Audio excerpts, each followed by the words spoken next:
পঞ্চম শ্রেণীর এই গণিতগুলি নিয়ে অনেক স্টুডেন্টই আপসেট, রাইট? অনেক গার্ডিয়ানও আপসেট, টিচাররাও আপসেট। মানে কি এগুলা কি দিচ্ছে? আসলে কঠিন কিছু না, সহজ। 3 নং পৃষ্ঠার 3 নং প্রশ্নের সমাধান করব।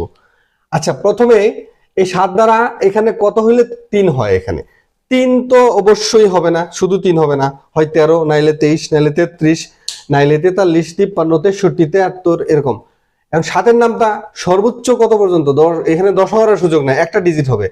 তাহলে এখানে যদি 9 হয়, 7 নং 63, 63 যদি হয় তাহলে 3 হইতে পারে। এখন 7-এর নামটার মধ্যে আরো কি কোথাও শেষে 3 আছে? নাই কিন্তু। তাহলে এখানে নিশ্চিত ভাবে 9 হবে, চিন্তা ভাবনা করার দরকার নেই। জাস্ট 7 9 63, 63-র 3 রইল 6, তারপরে 7 7 49 আর 6 55, 5 রইল 5, 7 5 35, 35 আর 5 40, 0 রইল হাতে 4, 5 7 35 আর 4 39, এখানে হবে 3, শেষ। এবার আমরা গুণ করব এটা দিয়ে 7 9 63-র 3, মানে একটা হয়ে গেছে, এই জন্য এই যে একটা শূন্য দেওয়া হয়েছে। 7 9 63-র 3 রইল 6, 7 7 49 আর 6 55, 5 রইল 5, 7 5 35 আর 5 40, 40 0 রইল হাতে 4, ঠিক আছে। তারপরে 7 5 35, 35 আর 4 39, এই যে 39 এই লাইন করা আছে একদম, মানে কোনো ঝামেলা নাই। হ্যাঁ, আচ্ছা, তারপরে এইটাতে আসবো আমরা। এইটাতে আসলে এই 2 ঘর হয়ে গেছে, 2টা শূন্য। এখানে কত হইলে এই 9-এর সাথে গুণ করলে পরে 4 হবে, এইটা আমাদের বুঝতে হবে।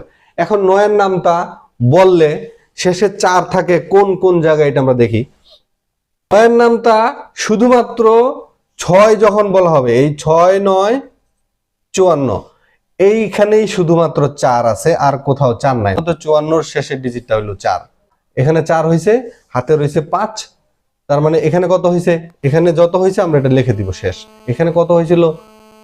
6 হয়েছিল। এবার 6 দিয়ে গুণ করে দিব, গুণ করলে, হ্যাঁ, এটা দিয়ে গুণ করছি, হাতে রয়েছে কত? 5, হাতে রয়েছে 5। এবার 6 আবার 7 গুণ করলে হবে 42, 42 আর 5 কত? 42 আর 5, 42 আর 5 হচ্ছে 47, 47 এর 7।